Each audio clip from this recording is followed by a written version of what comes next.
안녕하십니까. 이창학 목사입니다. 오늘은 나는 진실로 믿고 있나 라는 제목으로 말씀을 전하겠습니다. 요한일서 4장 1절을 보면은 영을 받았다고 하는 사람들을 무턱대고 믿지 말고 그들이 주장하는 영이 하나님에게서 왔는지 시험해 보라고 했습니다. 고린도후서 13장 5절에도 여러분은 자기가 믿음 안에 있는지 스스로 시험해 보고 스스로 검증해 보십시오라고 했습니다.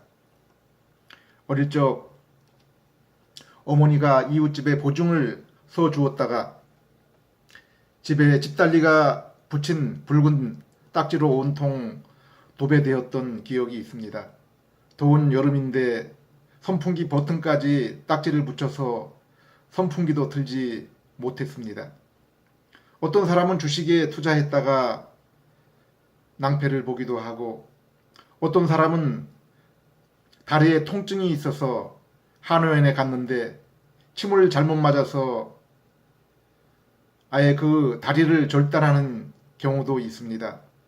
이렇게 철석같이 믿었던 데서 기대치 않았던 엉뚱한 일이 생기는 것을 주변에 종종 보게 됩니다.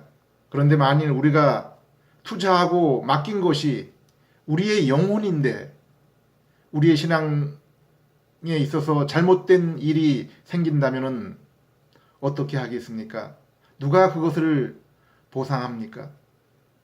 물론 이방 종교와 명백한 이단이라는 것을 알면서도 그곳에 몸을 맡기는 사람들에 대해서 저는 이야기하고 싶지 않습니다. 오늘 성경도 그것을 이야기하고 있지 않습니다. 교회 안에 있는 성도들 가운데 일어나는 잘못된 믿음에 대해서 말하고 있는 것입니다. 저는 가끔 장례식장을 가면 목사님이 설교하는 것을 보게 됩니다. 마치 돌아가신 성도가 분명히 천국에 간 것처럼 설교를 합니다. 그리고 유가족이 슬피 울면은 위로를 해주는데 돌아가신 장로님, 권사님이 천국에 가셨는데 여기보다 더 좋은 곳에 가셨는데 너무 슬퍼하지 말라고 위로를 합니다. 그리고 그들 중에는 내가 볼 때도 저분이 천국에 갔을지 도무지 확신이 서지 않는데 목사님이 자신 있게 그분들이 천국에 갔다라고 유가족들을 위로합니다. 누가복음 18장에 보면은 바리새인이 나옵니다. 바리새인은 그 당시 종교 사회였던 유대 사회에서 가장 종교 생활을 잘하는 사람들이었습니다. 아마 오늘날 보수적인 장로 교회, 장로 그리고 권사님이 여기에 해당되지 않을까 생각합니다. 그들은 소득의 11조를 철저하게 드렸습니다. 일주일에 2번씩 금식했습니다. 남의 것을 빼앗거나 불의를 행했거나 간음하지 않았다고 했습니다. 예수님은 그들을 스스로 의롭다고 확신한 사람들이라고 했습니다. 그러나 실제 예수님의 그들을 향한 평가는 달랐습니다. 바리새인은 의롭다함을 받지 못했다고 했습니다. 곧 그들은 구원을 받지 못한 것입니다. 마태복음 5장에서 예수님은 너희의 의가 바리새인과 서기관보다 낫지 않으면 하나님 나라에 들어가지 못할 것이라고 했습니다. 여러분은 지금 어떻게 신앙생활하고 있습니까? 바르게 믿고 계십니까? 남편을 떠나보내고 미망인이 된 한 권사님이 제가 권사님 힘내세요라고 하자 저에게 말을 건넵니다. 목사님 괜찮아요. 저는 걱정 안 해요. 열심히 교회를 다녔고 11조를 했고 방언 기도도 하기 때문에 걱정이 없어요. 여러분은 어떠십니까? 바리새인도 신앙생활을 그저 취미생활로 한 사람들이 아닙니다. 스스로 의롭다고 확신까지 했습니다. 그러나 우리의 신앙, 믿음의 점검을 이처럼 다른 사람이 평가해 주는 것으로 또 스스로 감정적인 확신만을 가지고 해서는 안 됩니다. 우리가 그렇게 하기에는 신앙의 문제는 너무도 중요한 것이기 때문입니다. 철저하게 해야 됩니다. 근거를 가지고 해야 됩니다. 무엇보다 중요한 것은 예수님이 그리고 성경이 무엇이라고 하느냐입니다. 마태복음 7장에도 심판대 앞에서 주님은 알고 계십니다. 제가 이 땅에 살면서 주님의 복음을 전했습니다. 귀신을 쫓았습니다. 권능을 행했습니다. 우리 주님, 저를 잘 알고 계시지요? 이때 주님의 대답이 무엇입니까? 아니, 나는 너희를 도무지 모른다. 이 불법을 행하는 자들아, 나를 떠나 어두운 가운데, 지옥 가운데 거하라고 했습니다. 우리는 분명히 예수님을 믿으면, 예수님만 믿으면은 구원을 얻습니다. 이 땅에서도 말할 수 없는 놀라운 신분과 상태에서 하나님 주시는 저 신령한 복을 누리고 살아갑니다. 그리고 저 천국에서 표현할 수 없는 기쁘고 놀라운 삶을 살게 될 것입니다. 그런데 내가 정말 예수님을 믿고 있는지 어떻게 압니까? 나의 믿음, 나의 신앙 고백이 진실한 것인지 우리가 어떻게 압니까? 로마서 10장에 사람이 마음으로 믿어서 의에 이르고 입으로 고백해서 구원에 이른다고 했습니다. 우리가 예수님을 믿습니다. 입술로 고백하는데 우리가 마음으로까지 그것을 고백하고 있는지 어떻게 압니까? 이것은 우리 스스로도 모를 수 있습니다. 내 마음이 진정으로 그것을 한 것인지 우리 스스로 판단하기도 힘이 듭니다. 오래전 전방의 군부대 교회를 섬긴 적이 있습니다. 논산훈련소, 신교대 그리고 부대교회에서 수많은 사람들에게 세례를 베풀었습니다. 세례를 베풀면서도 저의 마음은 그리 편안하지 않았습니다. 훈련소 병사들 대부분이 세례를 받습니다. 진중 세례식 민간교회에서 와서 젊은 자매들이 찬양과 율동을 하며 먹을 것과 선물을 줍니다. 그들은 예수님이 하나님의 아들이시요 여러분의 죄를 위해 십자가에 죽으신 구세주와 주님이신 것을 믿습니까? 여러분은 이제 교회에 출석해서 열심히 신앙생활을 하시겠습니까? 남은 일생을 예수님을 주님으로 삼아 열심히 살겠습니까? 인도자 목사님의 몇 가지 질문에 우렁차게 아멘으로 대답하고 세례를 받습니다. 그런데 이 형제들의 상당수가 그 다음 주에 성당에 가서 다시 영세를 받습니다. 또 어떤 형제들은 법당에 가서 수계까지 받습니다. 그럼 이 형제들은 과연 누가 구원하고 그들은 과연 어디에 가게 됩니까?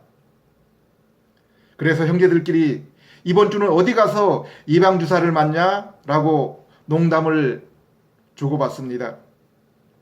세례자가 많으면 우리나라의 기독교인이 늘고 교회에 출석하는 사람이 늘어서 종교를 세력화하려고 합니까?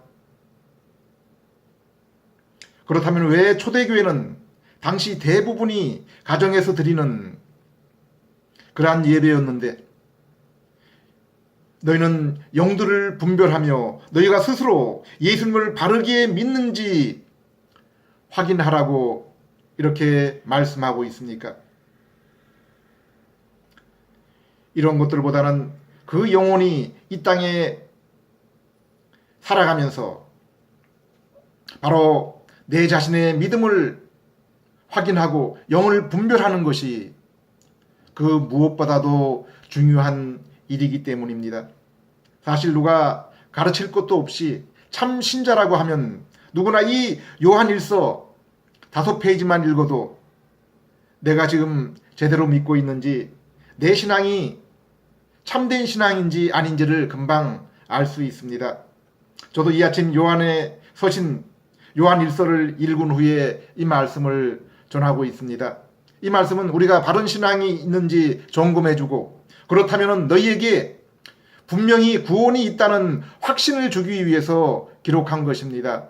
요한일서 4장 1절, 사랑하는 여러분, 어느 영이든지 다 믿지 말고 그 영이 하나님에게서 났는지 시험해 보십시오. 거짓 예언자들이 이 세상에 많이 나타났습니다. 요한일서 5장 13절, 내가 하나님의 아들의 이름을 믿는 너희에게 이것을 쓴 것은 너희에게 영생이 있음을 알게 하려 함이라.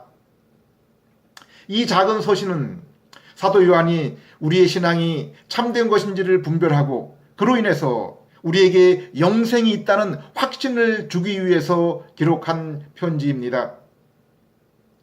1장 1절, 세상이 창조되기 전에 전부터 계신 생명의 말씀이신 그리스도에 대하여 우리는 들었고 우리 눈으로 똑똑히 보았으며 손으로 직접 만져보았습니다.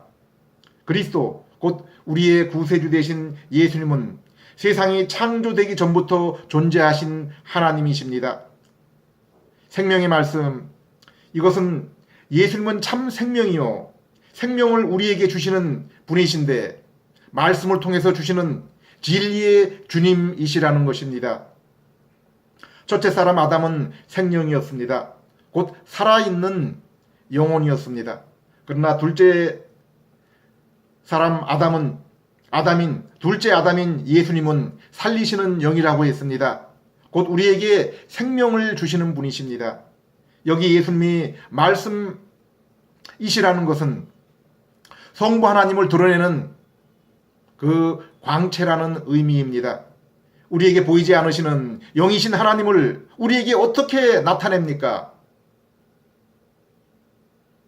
곧 말씀으로 설명을 해야 되는 것입니다. 또한 그분이 입으신 육신의 모습, 삶을 통해서 하나님을 나타내시는 것입니다. 2절에 이 생명이 세상에 나타나셨습니다. 우리는 영원한 생명이 되시는 그리스도를 직접 보았으므로 그분을 여러분에게 증거하며 전합니다. 그분은 아버지와 함께 계시다가 우리에게 나타나셨습니다. 사도 요한은 예수님의 제자로 3년 동안 예수님과 동행하며 그분을 보고 경험했습니다. 그리고 이제 우리에게 소개합니다. 그분은 하나님 아버지로부터 오신 분이라고 했습니다. 그분은 성부 하나님과 함께 하신 성자 하나님이신데 육신을 입으시고 이 땅에 오신 것입니다. 요한은 예수님은 생명을 주시는 하나님, 또 육신을 입으신 하나님이라고 증거하고 있습니다. 왜 사도 요한은 예수님이 하나님이시며 육신을 입으셨는지를 설명하고 있습니다. 예수님은 하나님이시며 또한 완전한 인간이 아니시면 죄인인 인간을 구원하실 수 없기 때문입니다. 예수님이 그저 우리와 같은 인간이시면 우리를 구원하실 수 없습니다. 모든 인간은 죄인으로 자신도 자기를 구원할 수 없기 때문입니다. 설령 죄가 없다 하더라도 십자가를 통해서 한 사람 정도는 구할 수 있을지 모르겠습니다. 그러나 죄 지은 모든 죄인을 구원하실 수는 없습니다. 오직 하나님이셔야 피조물을 위한 그분의 십자가가 모든 인류의 죄를 다 감당하고도 남을 만큼 귀한 것입니다.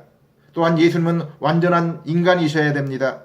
인간이 아니면 고난을 당하시며 죽임을 당할 수가 없기 때문입니다.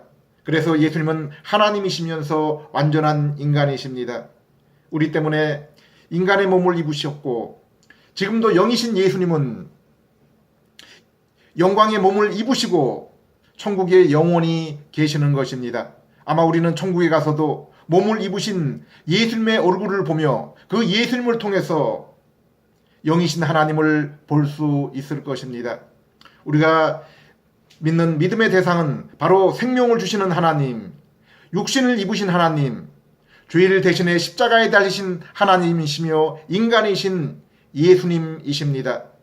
이분이 오신 이유를 3절이 설명하고 있습니다. 우리가 보고 들은 것을 여러분에게 전하는 것은 여러분도 우리와 교제를 갖도록 하기 위한 것입니다. 우리의 교제는 아버지와 그 아들 예수 그리스도와 갖는 교제입니다. 사도 요한은 왜 우리에게 예수님을 소개합니까? 교제를 위해서라고 했습니다. 죄인인 우리는 하나님과 교제를 나눌 수 없습니다. 그리고 하나님이 하나님의 형상으로 지었던 우리는 하나님을 만나고 하나님과 교제를 나누기 전까지는 결코 행복할 수 없습니다.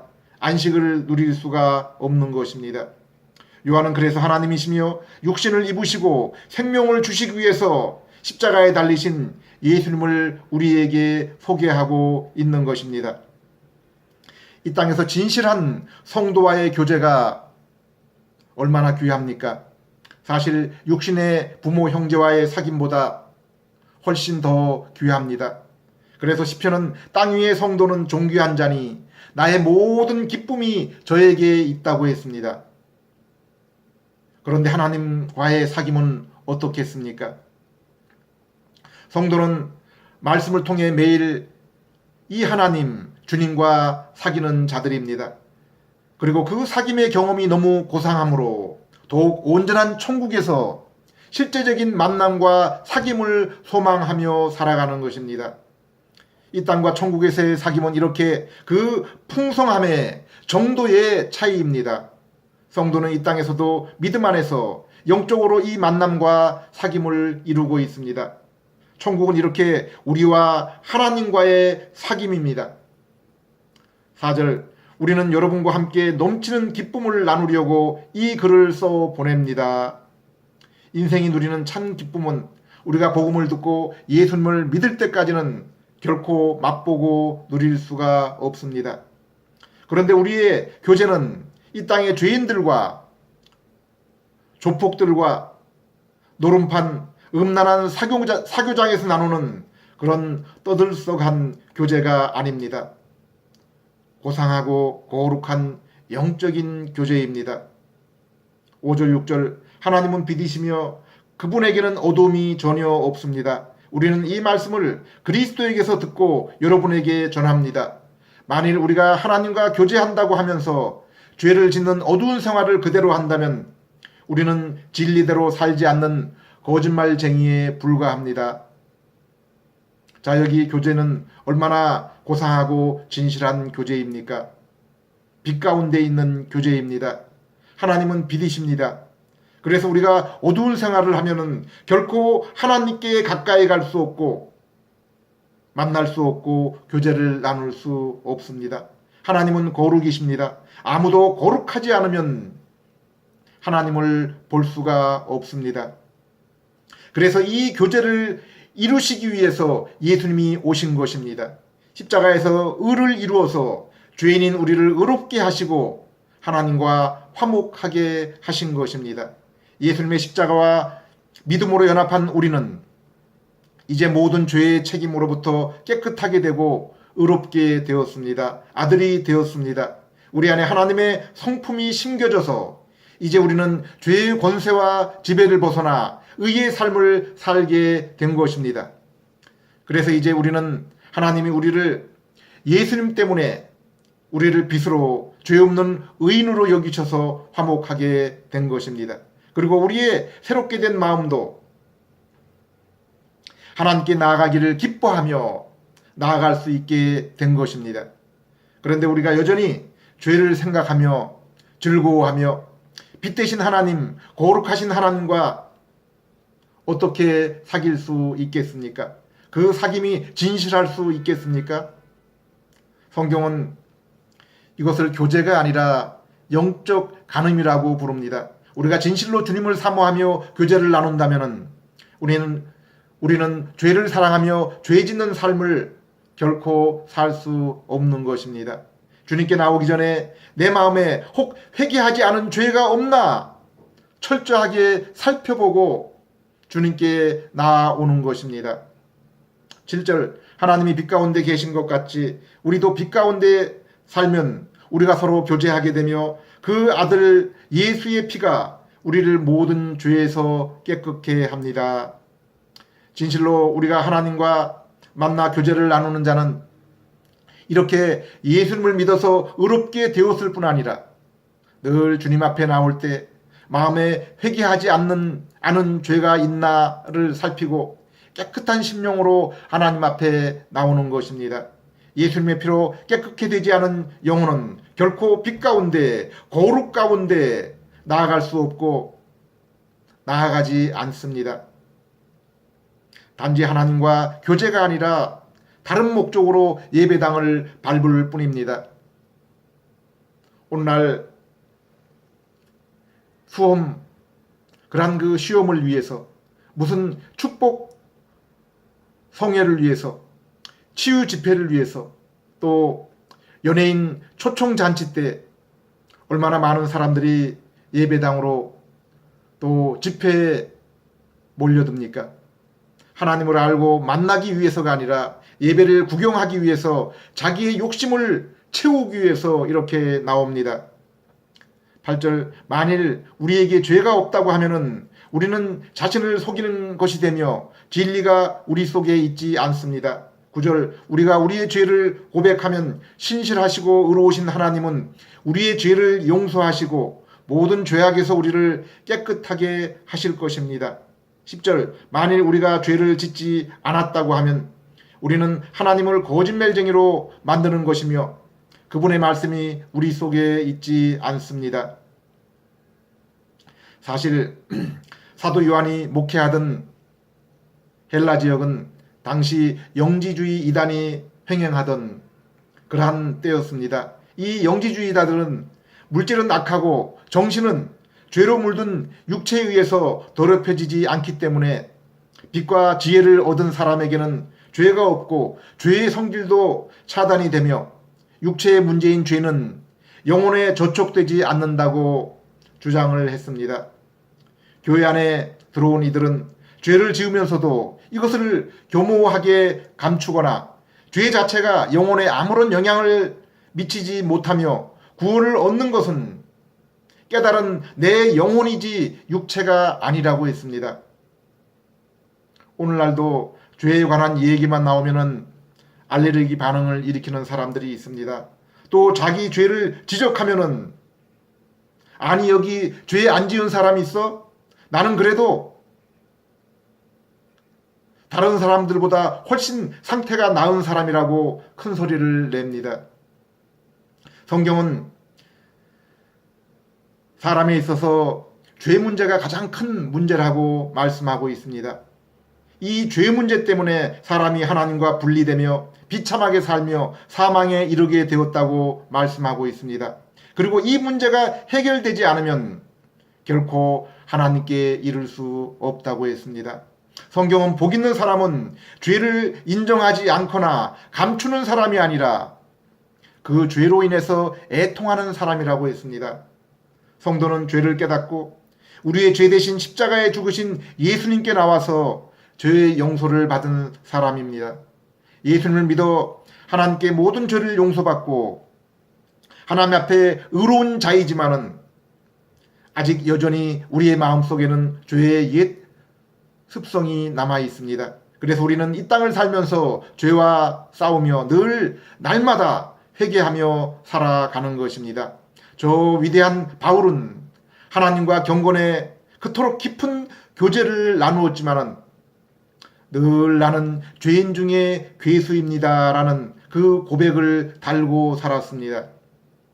요한일서 2장 1절 2절 나의 믿음의 자녀들이여 여러분이 죄를 짓지 않게 하려고 나는 이 편지를 씁니다. 그러나 만일 누가 죄를 짓더라도 아버지 앞에서 우리를 변호해 주시는 의로우신 예수 그리스도가 계십니다. 그분은 우리 죄를 위해서 화목 제물이 되셨습니다. 우리 죄만 아니라 온 세상의 죄를 위해 그렇게 되신 것입니다. 예수님은 우리의 죄 문제를 해결하기 위해서 십자가에 달리셨습니다.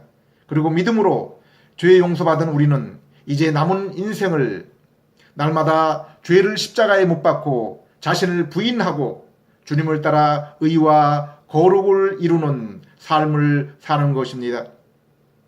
3절, 우리가 하나님의 계명을 지키면 이것으로 우리는 그분을 안다는 확신을 갖게 됩니다. 여기 그분을 안다는 것은 교제를 말씀하고 있습니다. 여기 안다의 히브리어인 아다는 부부간의 동침을 의미합니다. 남들이 모르는 아주 은밀한 것까지 아는 그런 사귐을 말합니다. 저는 아침에 말씀을 묵상하며 하나님과 갖는 교제, 그 시간에 설령 아내라고 할지라도 곁에 있으면 묵상하는데 불편한 마음을 갖게 됩니다. 주님과의 그 단둘만의 교제가 교제의 방해가 되기 때문입니다.